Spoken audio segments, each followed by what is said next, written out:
जय श्रीराम।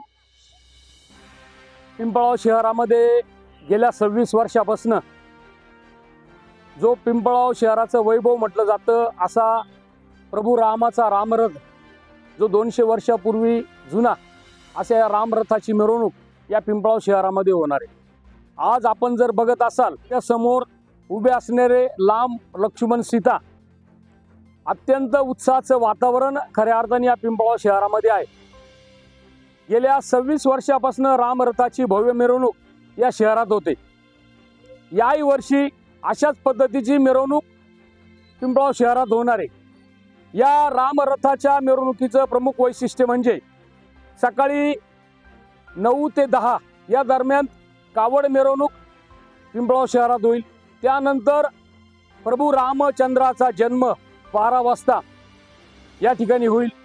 तसेच 4 वाजता प्रभू रामचंद्राचा रथ असणारा त्याची रथ मिरवणूक 4 वाजता या पिंपळगाव शहरामध्ये सुरू होईल।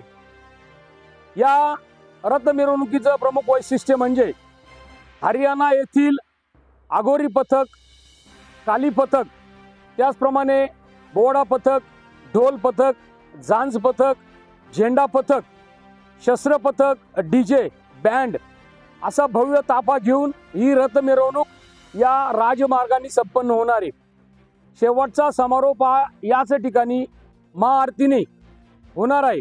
तरी सर्व कार्यक्रमासाठी पिंपळातील सर्व नागरिकांनी सहभाग घ्यावा अशी मी धर्मजागरण समिती, पिंपळगाव नगर परिषद व सर्व ग्रामस्थांच्या वतीने आपल्या सर्वांना विनंती करतो। जय श्रीराम।